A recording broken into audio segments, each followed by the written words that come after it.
The White Rose Estate, written by Thway, Sett, Shan Mai. The mountain fog clung to the windshield, forcing Nathan to slow the car to a crawl.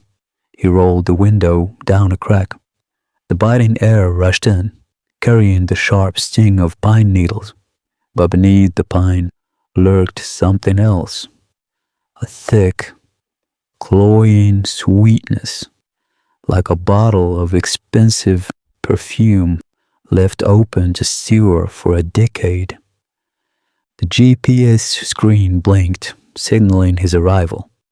Through the mist, a rusted iron gate emerged, flanked by overgrown oaks. A tarnished brass plaque bolted to the stone pillar offered a faint engraving, number 18. He pressed the horn.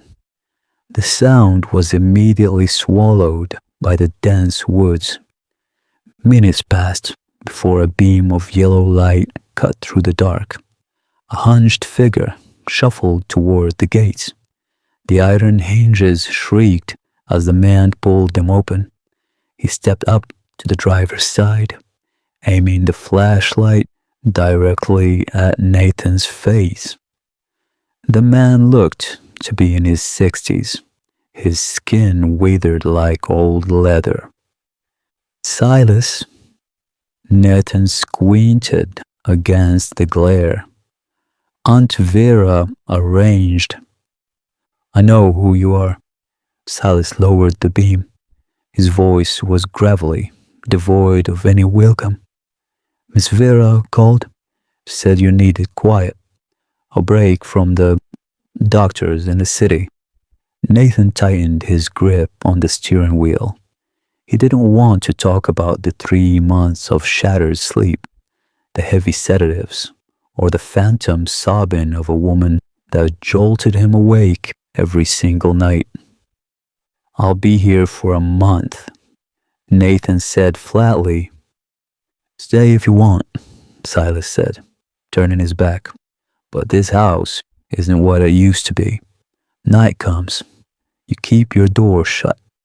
If you hear things in the dark, don't go looking." Nathan shifted into drive, trailing the old man up the gravel path. As the headlights swept across the expansive yard, Nathan instinctively hit the brakes. Roses, white roses, thousands of them. They choked the entire estate, swallowing the lawns and suffocating the stone borders. In the pale glow of the headlights, the densely packed petals thrashed in the wind like foam on a restless sea. There was no other plant in sight. "Just white roses?" Nathan asked, stepping out of the car. The sickly sweet perfume smell was overpowering here. "The girl who used to live here," Silas muttered, staring blankly at the bushes. "It was all she liked." Silas didn't elaborate. He pointed a crooked finger toward the looming colonial mansion. "Your room is upstairs, far right at the end of the hall. The room on the far left is locked. Don't go near that door." With that, the caretaker melted into the shadows toward a distant shed. The inside of the house smelled of trap dust and old beeswax. Nathan climbed the grand staircase, his hand pulling away from the freezing mahogany banister. Once in his room, he dropped his bags, too exhausted to unpack. He stood by the window, staring down at the sea of white roses, now glowing faintly under the newly risen moon. He lay on the bed, staring at the ceiling, praying for a single night of dreamless sleep. Hours passed. The old floorboards settled. Then, just past midnight, a sound drifted through the quiet. Blink, blink, blink. A piano. The melody was agonizingly slow, sorrowful, and completely unfamiliar, and it wasn't coming from downstairs. It was drifting down the second floor hallway, from the locked room on the far left. Nathan's bare feet recoiled against the icy hardwood floor. Silas's warning rang clearly in his head, but the haunting notes pulled at him like a physical tiller. He crept down the shadowed corridor. As he neared the far left door, the piano abruptly fell silent. A murmur slithered through the wood. "Matthew, are you home? I've been waiting so long." Nathan's blood turned to ice. The voice was identical to the phantom sobbing that had plagued his nightmares for months. His hand trembled as his fingers wrapped around the brass knob. "Locked," Silas had said, but the mechanism gave way with a soft click. The hinges shrieked, a grating squeal of metal starved of oil as the door swung inward. The room was bathed in pale moonlight. A freezing draft hit his face, carrying a sickeningly familiar odor. It was the papery, decaying scent of dead petals, violently undercut by the sterile chemical burn of hospital antiseptic. Bulky shapes bloomed in the gloom. The furniture was swallowed by heavy white dropcloths, standing around the room like silent sentinels. Nathan swallowed hard and flicked on his phone's flashlight. The beam cut through the dark, landing on the only uncovered object in the corner, a rotten, black upright piano. Resting on the wooden bench was a book. Nathan edged closer. It was a red leather binder, stiff and warped with age. Faded gold lettering on the cover read, "Lily's Diary." He picked it up. The leather was freezing to the touch. The yellowed pages crackled like dry leaves as he opened to the first entry. January 18th, 2015. Matthew, I've been locked in this room for a week. She won't let me out. From the window, I can see the white roses. They are beautiful, but they aren't right, Matthew. At night, they smell like spoiling meat. And even though Silas is supposed to be guarding the gate, I saw someone else down there. A man walking through the dark, carrying a shovel. A chill crawled up Nathan's spine. Who was Matthew? Who was Lily? He flipped to the next page. February 14th, 2015. Happy Valentine's, Matthew. Aren't you coming back? The baby is kicking. He wants to meet his father, but your aunt keeps bringing me medicine. It makes my head heavy. When I sleep, the nightmares come. In the dream, a man comes into the room and just stares at my stomach. Thud. A massive impact rattled the floorboards from downstairs, like a heavy wooden door slamming shut. Nathan snapped the diary closed. He held his breath, straining to listen. Silence settled back over the house. Then, a wet, rattling inhale sounded from the dark corner directly behind him. Ha, ha, ha. He whipped around, slashing the flashlight beam across the shadows. Nothing, just a tall, sheet-draped vanity mirror reflecting the harsh light.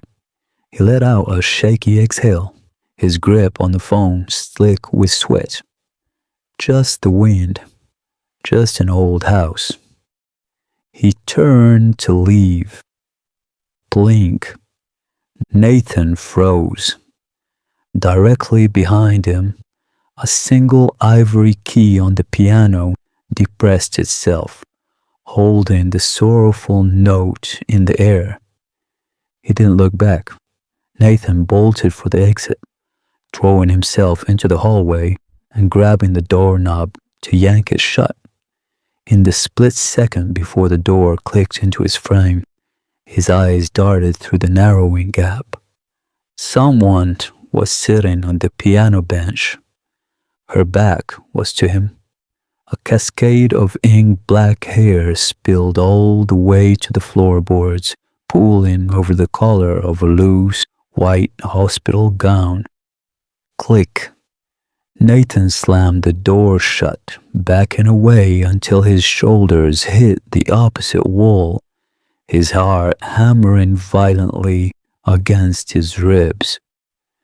Nathan burst into his room, slamming the door shut and leaning his full weight against the heavy wood. His chest heaved, lungs burning as he fought to quiet his own ragged breathing. Then he heard it, the slow, rhythmic creak of the floorboards on the main stairs. Someone was coming up. It wasn't the slow, shuffling gait of Silas. These steps were lighter, deliberate. Nathan opened the door. It was a woman's voice, an older woman. Who's there? Nathan stammered. It's me, Nathan. Aunt Vera. Aunt Vera? She was supposed to be hours away in the city. How could she possibly be here? Knock, knock, knock. Open the door, dear. It's Aunt Vera. His trembling fingers found the lock. He turned it and pulled the door inward. A harsh flashlight beam hit his eyes. Behind the glare stood Aunt Vera, draped in a dark purple shawl. Her face was ashen, drained of color, and dark circles bruised the skin beneath her eyes. Aunt Vera, how did you get here in the middle of the night? I couldn't stop worrying about you, she said, her voice eerily calm. After our phone call, I just had a bad feeling. I drove straight here. It didn't make sense. A lone woman driving the treacherous mountain roads at this hour. You're sweating, she noted, reaching a hand toward his face. The moment her palm touched his cheek, Nathan flinched. Her skin was freezing, like a slab of meat pulled straight from a freezer. He took a heavy step backward. I'm fine, he lied. Just a bad dream. Aunt Vera's eyes darted past him, landing briefly on the desk behind him. She didn't say a word, but her gaze lingered on the spot where he had hastily shoved Lily's diary under a newspaper. Well, you won't get better without proper rest, she said, finally breaking her gaze. She lifted her other hand. She was holding a small silver tray. On it sat a steaming mug of milk and a single bright blue capsule. I brought you this. It will help you sleep. Nathan stared at the blue pill. A wave of nausea hit him as Lily's words clawed at his memory. Your aunt keeps bringing me medicine. It makes my head heavy. Was history repeating itself? Was he standing in Matthew's place? Take it, Nathan. What are you waiting for?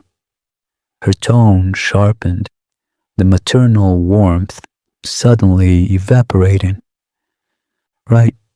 Thank you, Aunt Vera. I'll take it now. You should go get some rest. He took the tray, forcing a stiff smile, and began inching the door closed. She lingered for a second, her eyes boring into him, before finally turning away. He waited until her footsteps faded completely down the hall. Then he walked into the adjoining bathroom, dumped the milk down the drain, and flicked the blue capsule out the open window into the dark. There was no way he was going to sleep. He didn't know who to trust in this house. He turned off the lights and sat on the edge of his bed, staring out the window. Down below, the sea of white roses rippled under the moonlight. Half an hour passed. Then a shadow detached itself from the trees near the edge of the estate. It was a man carrying a shovel. Silas. Nathan watched as the caretaker drove the blade into the earth beneath the rose bushes, turning the soil over with frantic, rhythmic thrusts. What was he burying at 2 in the morning? Or worse, what was he digging up? Suddenly, Silas stopped. He plunged the shovel into the dirt and slowly looked up, his gaze locking directly onto Nathan's second-story window. As the moonlight washed over the caretaker's upturned face, Nathan's breath hitched. There was no flesh on the old man's face, only a gleaming, hollow-eyed skull, jaws parted in a silent, mocking laugh.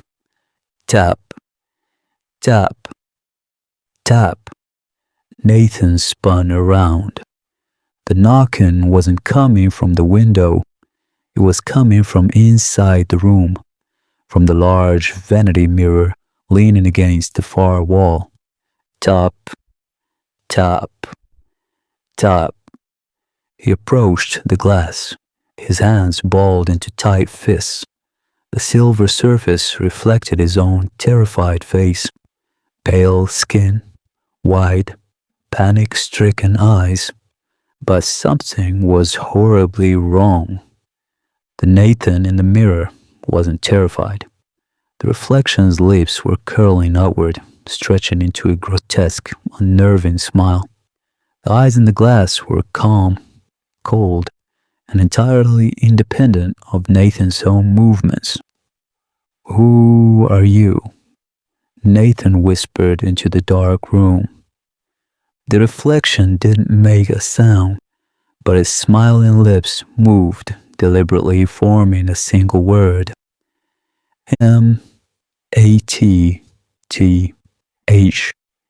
Matthew.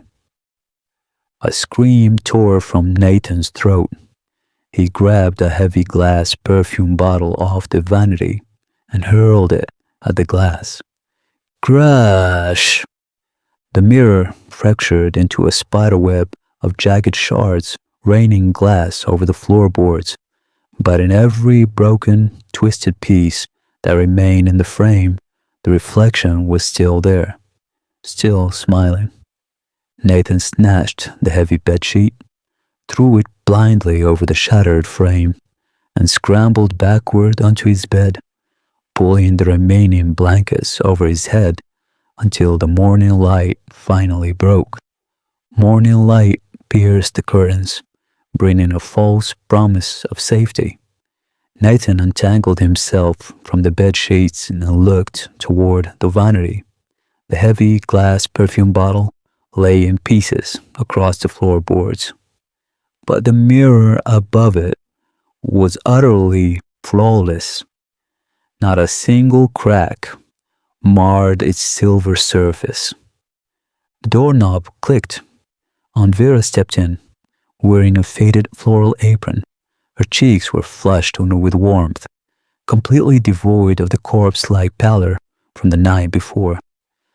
"Breakfast is ready, Nathan," she said warmly. Downstairs in the sunlit dining room, the smell of buttered toast and dark roast coffee filled the air. Aunt Vera pushed a steaming mug toward him. "Did you sleep well?" I hope the medicine helped, she asked, her lips stretching into a smile. Nathan's stomach twisted.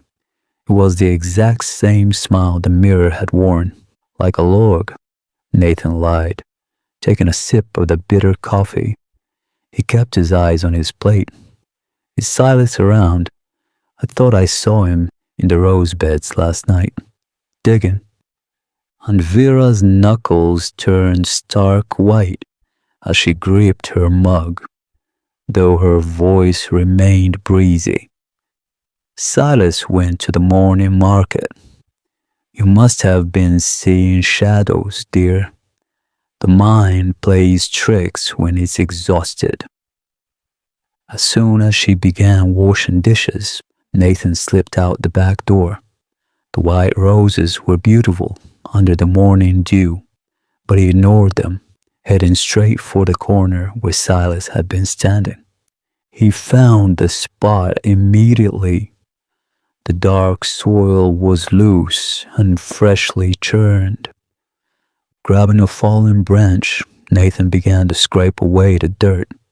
The soil beneath the surface was stained a deep rust red. A pungent smell drifted up, a nauseating mix of wet earth, copper, and dried blood. The stick snagged on something buried shallowly. Nathan pulled it free. It was a torn piece of white lace, completely caked in mud and stiff, dark blood. Put that back. Nathan spun around. Silas stood just a few feet away, a woven market basket dangling from his hand. His face was stoic, but his eyes possessed that same hollow, dead emptiness Nathan had seen in the moonlight. I was just walking, Nathan stammered, dropping the bloody ribbon. The roses are eaten, Silas said, his voice flat. Do not interrupt them. The soil here is poor. They only thrive because we feed them a very special fertilizer. A cold sweat broke out across Nathan's neck. He backed away from the old man and broke into a jog toward the house.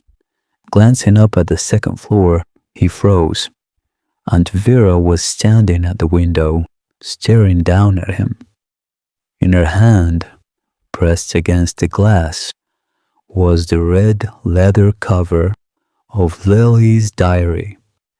By the time Nathan reached the pillar, Vera was sitting on the sofa, calmly pouring a cup of tea. The diary rested on the coffee table between them. Aunt Vera, that book. I told you to stay out of that room, she cut in, her voice low and dangerously sharp. This belongs to a former maid, a severely deranged girl who wrote delusions to cope with her sickness. It is not for you to read. But the things written in there. Enough. Vera slammed her teacup onto the saucer. Your own sickness is flaring up again, seeing things that aren't there, throwing your pills out the window. It's a good thing I dissolved your morning dose into your coffee. Nathan's vision swam. A sudden, leaden weight dropped into his limbs. He looked down at his trembling hands. His fingers already felt numb. Go to your room, Vera ordered, picking up the diary. If you wander this house again, I will have you strapped down and hauled back to the psychiatric ward. He didn't have the strength to fight back. He dragged himself up the stairs, his feet catching on the wooden steps as the sedative flooded his bloodstream. Falling into his room, he forced himself to stay upright. The drug was pulling him under, but a desperate realization clawed at his fading consciousness. The knocking last night. It came from inside the mirror. He stumbled to the vanity, bracing his heavy arms against the wood. He ran his numb fingers along the edges of the heavy, unbroken glass frame. Near the bottom right corner, his thumb brushed a small, recessed metal catch. He pressed it. Click. The entire mirror swung outward on hidden hinges, revealing a dark, narrow cavity cut into the wall. A musty smell poured out. The cramped shelves were littered with the porcelain dolls, wooden blocks, and a tarnished silver picture frame. Nathan grabbed the photo, bringing it close to his blurry eyes. It was taken perhaps 10 years ago. Aunt Vera stood on the left, looking vibrant and young. On the right stood a beautiful girl holding a bouquet of white roses, Lily.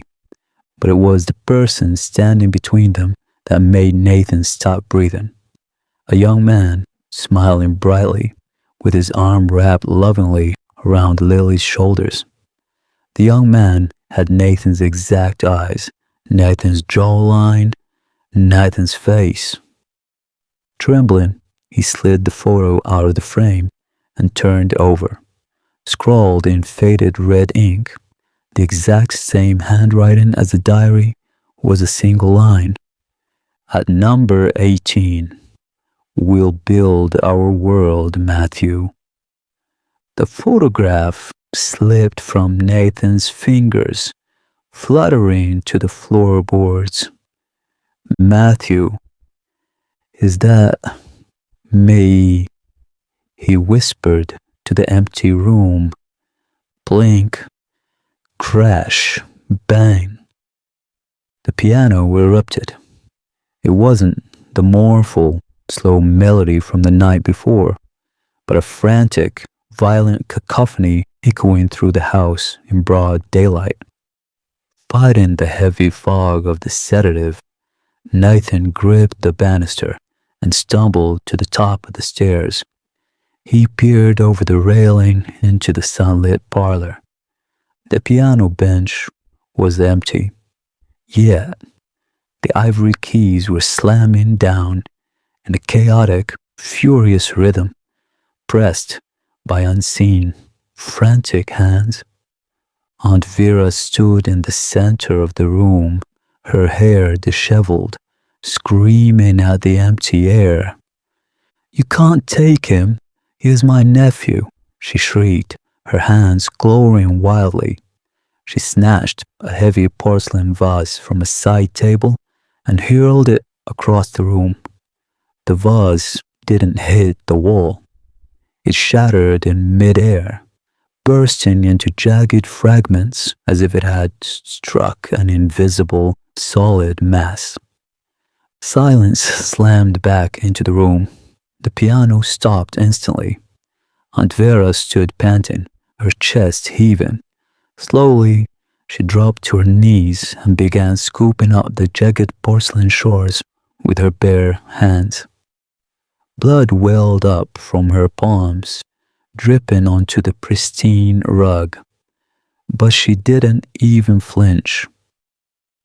"You mark my words," she whispered to the empty room, her voice a venomous hiss. "I won't make a mistake this time." Nathan backed away from the stairs, his blood running cold. He couldn't hide in his room anymore. He needed answers. Slipping down the servants' staircase at the back of the house, he burst out the rear door and sprinted toward the caretaker's shed. Silas sat on a wooden stump, rhythmically dragging a long hunting knife across a whetstone. Swing, swing. The old man looked up. The hollow, skeletal visage from the night before was gone. His eyes looked entirely human, yet heavy with a grim sorrow. "I told you to stay out of the garden," Silas warned, not stopping his blade. Who is this? Nathan thrust the crumpled photograph into Silas's line of sight. Is this me? Am I him? The grinding of the whetstone stopped. Silas stared at the photo, a dark shadow crossing his withered face. You really don't know, do you? Silas murmured. He traced the face in the photo with a dirty fingernail. That is Matthew, Miss Vera's nephew. He disappeared 10 years ago. So, I'm not him. Silas let out a dry, rattling chuckle. No, boy, you are Nathan. Matthew never left this estate. Silas raised the hunting knife and pointed the gleaming tip toward the sprawling field of white roses, right at the patch of loose, bloody soil Nathan had uncovered that morning. He's been sleeping down there for a decade. Gives the roots a lot of strength. Nathan staggered back, the horrific realization settling in his gut like a stone. Matthew was murdered, turned into fertilizer for the roses. And the girl, Nathan choked out. Lily, Silas sighed, a twisted smile forming on his lips. She's still waiting for him. You saw her on the piano bench, didn't you? Silas leaned in close, his voice dropping to a harsh whisper. Miss Vera didn't bring you here to rest, Nathan. She brought you here because she wants Matthew back. And you have his exact face. You are just the replacement. Boom! A massive crack of thunder shook the ground, snapping Nathan's attention back to the mansion. Nathan! And Vera's voice tore through the heavy air. Nathan looked up at the house. In the far left window on the second floor, Lily's room, the glass was thrown wide open. A figure stood there in a flowing white gown. Lily. Her ghostly face was pale, and in her hands she held the red leather diary, frantically gesturing for Nathan to come up. The sky tore open, unleashing a torrential downpour. Where are you going? Vera shrieked. She burst through the front doors, stepping out into the driving rain. Her floral apron was splattered with fresh blood from her hands, but it was what she held in her right fist that made Nathan freeze. A massive, gleaming butcher knife. Her eyes locked onto him, but she wasn't seeing Nathan. The madness had completely taken over. You can't leave me again, Matthew, Vera screamed over the roar of the rain, raising the blade and breaking into a dead sprint straight toward him. Nathan didn't run for the front gate. Aunt Vera blocked the path, the butcher knife gleaming in the rain. He scrambled backward, his shoes slipping in the mud, and bolted for the kitchen's side door. He threw himself inside, slamming the heavy oak door and sliding the iron bolt home, just as a heavy thud shook the frame. Thwack! The tip of Vera's knife pierced through the solid wood, splitting the grain inches from his face.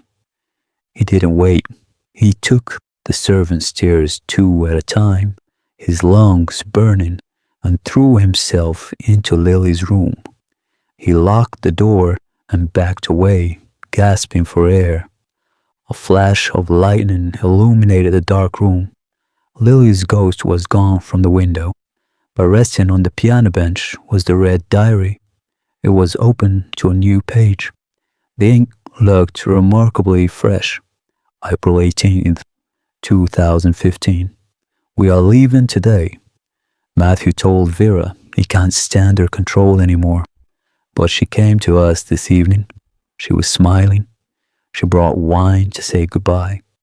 I didn't drink because of the baby. Matthew did. Now he is cold. His lips are blue.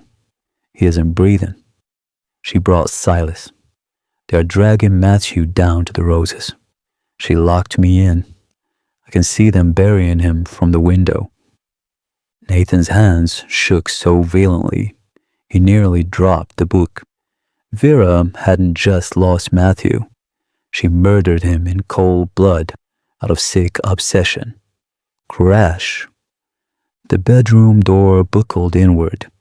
Vera was hacking at the wood with a heavy butcher knife. You can't hide, Matthew. I'll break your legs so you can never leave. Her voice shrieked, distorted into something entirely demonic. Remembering his own room, Nathan rushed to the heavy sheet covering Lily's wardrobe mirror. He tore the fabric away and fumbled along the wooden frame till his thumb caught a metal switch. Click! The back panel of the wardrobe popped open, revealing a pitch-black, narrow tunnel. He squeezed inside and pulled the panel shut just as the bedroom door gave way with an explosive crack. In the total darkness of the passage, Nathan clicked on his phone's flashlight. The narrow wooden stairs descended steeply. With every step down, the damp smell of old wood was replaced by something sharp and chemical. Formaldehyde, the stench of a hospital morgue. He reached the bottom and pushed open a heavy iron door. His hand flew to his mouth to stifle a gag. It was a windowless concrete basement. A solitary, buzzing fluorescent tube cast a sickly green light over a long metal examination table. Lined up on shelves along the walls were massive glass jars filled with cloudy yellow fluid. Floating inside them were human organs, hearts, livers, and coiled gray masses of brains. But it was the corkboard on the far wall that broke Nathan's mind. It was covered in photographs, 5 pictures, 5 young men. The first was Matthew. The second, a boy named Zayar. Then Hatip Bang. Then Mio Min. Every single one of them showed the same dark hair, the same jawline, the same eyes. They all looked exactly like Matthew, and under the 5th empty spot, a name was already neatly printed on a label. Nathan, 2026. She had been luring Matthew's lookalikes to this estate for 10 years. When they inevitably tried to leave or failed to be the perfect replacement, she slaughtered them, harvesting their bodies and burying the rest beneath the white roses. You shouldn't have come down here, boy. Nathan spun around. Silas stepped out from the shadows near the stairs. His clothes were soaked from the rain, and in his right hand he gripped the long hunting knife. Silas, you helped her do this. Nathan choked out, backing against the cold concrete wall. Look at them. They were innocent. I protect my mistress, Silas muttered, though his hands were trembling. Tears mixed with the rain on his weathered face. I'm sorry, Nathan, but if she catches you alive, she will do unspeakable things. I'll make it quick. It's a mercy. Silas lunged, bringing the knife up in a deadly arc. Nathan grabbed the nearest glass jar off the metal table, a heavy cylinder containing a preserved human brain, and swung it with all his remaining strength. Smash! The heavy glass shattered against Silas's shoulder, a deluge of stinging formaldehyde, and the heavy, grey organ splashed across the caretaker's face. Silas screamed, dropping to his knees and clawing at his burning eyes. But his grip on the knife never faltered. He slashed blindly through the air, forcing Nathan to dive under the metal table. Suddenly, the fluorescent bulb above them flickered and died. The air in the basement instantly turned freezing. Frost spiderwebbed across the concrete walls. Silas! The voice didn't come from a human throat. It sounded wet, bubbling up from the puddle of formaldehyde and blood on the floor. Silas froze, his blind eyes wide with absolute terror. Lily, is that you? From the darkest corner of the basement, a thick white mist gathered. Lily materialized, but she was no longer the sad, beautiful girl from the window. Her white gown was soaked in dark blood, and a massive, gaping slash ran across her swollen abdomen. 10 years of agonizing captivity and murder radiated from her hollow, black eyes. You buried him. Her voice echoed, cracking the foundation of the room. And you left me to die in the dark. Every remaining glass jar on the shelves exploded simultaneously. Crash! A hurricane of glass shards and chemical fluid flew across the room, embedding themselves deeply into Silas's flesh. The old man screamed a horrific, wet sound, dropping the knife. He fell backward into the pool of organs and chemicals. Lily's spirit drifted over him. Silas began to choke, his hands desperately clawing at his own throat as an invisible force crushed his windpipe. His legs kicked violently against the concrete. And then, with a final, sickening crack, he lay completely still. The basement fell dead silent. The blood vanished from Lily's gown. Her face softened, returning to the peaceful, beautiful girl from the photograph. She slowly turned to Nathan, raising a pale, glowing arm. She pointed past Silas's corpse toward a heavy wooden cellar door at the back of the room, the exit to the garden. Nathan scrambled out from under the table. He didn't look down at Silas. He threw his weight against the cellar door, bursting out into the freezing, torrential rain. He was back in the sprawling sea of white roses. But as the lightning flashed across the sky, a figure stepped out from the tall, swaying bushes, blocking his path.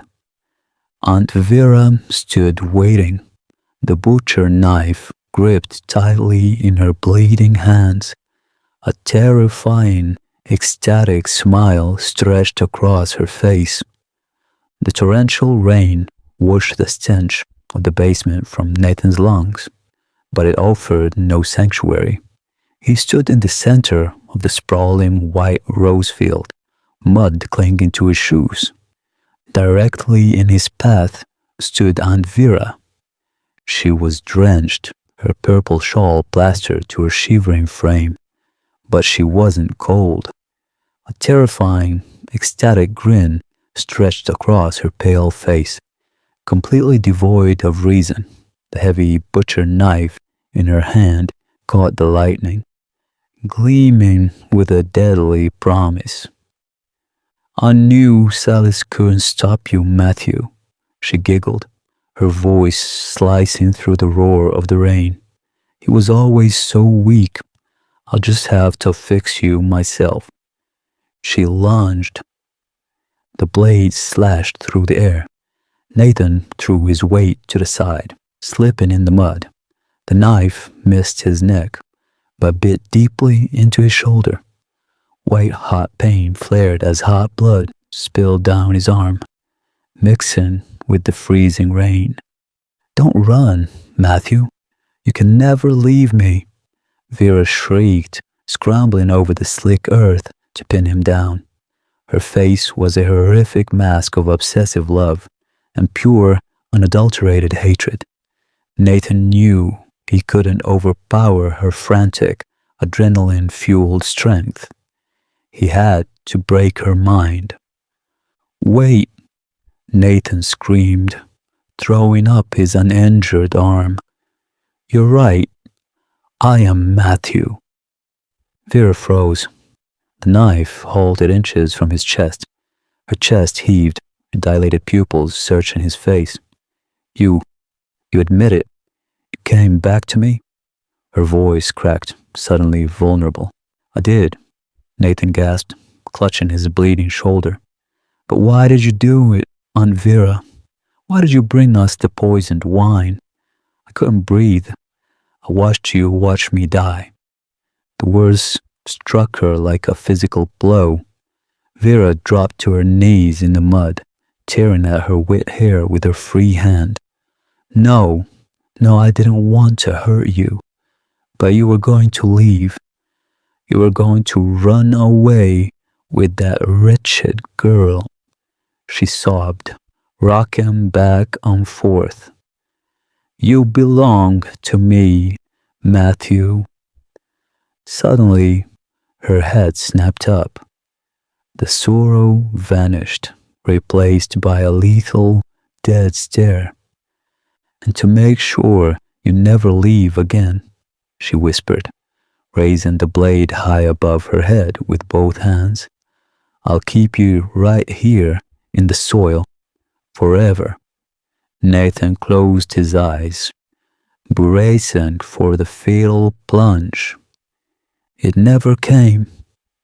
Instead, Vera unleashed a blood-curdling, guttural scream. "Let go! What are you? Let go!" Nathan opened his eyes. The breath caught in his throat. The earth beneath the white roses was churning. Dozens of pale, decomposing arms had burst through the muddy topsoil. Skeletal fingers and rotting, flesh-stripped hands locked around Vera's ankles, calves, and wrists like iron vices. They were the hands of the lost. Zayar, Tetchbang, Myo Min. "Matthew, help me," Vera shrieked, thrashing wildly as the dead began to pull her downward. The wet earth seemed to open like a maw, swallowing her knees. Then, right in front of her, the mud bulged. A figure pulled itself from the grave. His clothes were rotted rags, his flesh gray and peeling, but the face was unmistakable. It was Matthew. He crawled forward, his dead, hollow eyes locking onto his aunt. Slowly, his icy, decaying hands reached up and clamped tightly around Vera's throat. "You wanted to stay together, Auntie?" Matthew's voice echoed in the wind, a wet, rattling sound. "Come down with us." Vera's screams were cut short, reduced to muffled gurgles, as the corpses dragged her violently beneath the earth. For a few horrifying seconds, only one of her hands remained above the surface, clawing frantically at the air. Then, with a sickening squelch, she was gone. The disturbed soil settled. The white roses above her grave swayed gently in the storm, their pristine petals now splattered and dripping with vivid crimson blood. The estate fell utterly silent, save for the patter of the rain. Through his fading vision, Nathan saw two figures standing on the mansion's balcony. Lily, in her white gown, and Matthew. They were holding hands, looking down at him with peaceful, grateful smiles. Then the darkness claimed him. Beep, beep, beep. The rhythmic chirp of a heart monitor was the first thing to pierce the void. Then came the unmistakable, stinging scent of rubbing alcohol. Nathan dragged his heavy eyelids open. Bright fluorescent lights glared down at him from a white ceiling. "Doctor, he's awake," a nurse's voice called out. A doctor approached, shining a penlight into Nathan's eyes. "Nathan, can you hear me? You're in the Pien U Lwin Public Hospital. You've been unconscious for 2 days. You lost a lot of blood from that shoulder wound." Aunt Vera?" Nathan rasped, his throat bone dry. The doctor exchanged a grim look with a uniformed police inspector standing by the door. The inspector stepped forward, his expression heavy. "Take it easy, son," the inspector said. "Vera is dead. There was a massive mudslide at the estate that night. The heavy rains washed away the topsoil in the rose garden. We found her body half buried." The inspector paused, leaning closer. "The strange thing is, there wasn't a single wound on her. No knife marks, no blunt trauma. The autopsy showed she died of a massive heart attack. Pure fright. And her legs, they were tangled so tightly in the rose roots. We had to cut her out with machetes." Nathan shivered, remembering the skeletal hands dragging her under. Did you find anyone else?" The inspector's eyes narrowed slightly. "We found human remains. 4 male skeletons buried deep beneath the flower beds. DNA testing is underway, but it matches cold cases of missing young men over the last decade. It seems your aunt was a serial killer." Nathan let out a long, shuddering exhale. It was over. "But there's one thing we need to ask you about, Nathan," the inspector continued, pulling a clear plastic evidence bag from his coat. Inside was the red leather book, Lily's diary. "We found this near the scene. It gave us everything. The murders, the poison, Vera's sickness. But you told the paramedics it was written by a girl named Lily 10 years ago." "It was," Nathan said firmly. The inspector slowly shook his head. "We ran a forensic analysis. The ink is brand new. The paper was freshly bound. Nathan, the handwriting in this diary is an exact match to yours. You wrote this entire book 2 days ago." Nathan stared at him, the room spinning. No, I didn't. I just read it. It was already there." The doctor placed a gentle hand on Nathan's uninjured arm. "Trauma does strange things to the mind, Nathan. You were severely sleep deprived and under heavy sedation. It's highly probable you experienced a dissociative episode. Your subconscious picks up on the clues around the house, the smells, the locked room, Vera's behavior, and created the persona of Lily to write down the truth your conscious mind couldn't handle." Nathan was speechless. Was it all in his head? The ghostly piano, the crying in the night? Was he just a fractured mind solving a murder through a hallucinated ghost? Regardless, the inspector sighed, putting the bag away. "You're a victim here, not a suspect. Get some rest. We'll talk more when you're discharged." The men left the room, leaving Nathan alone in this sterile silence. His eyes drifted to the bedside table.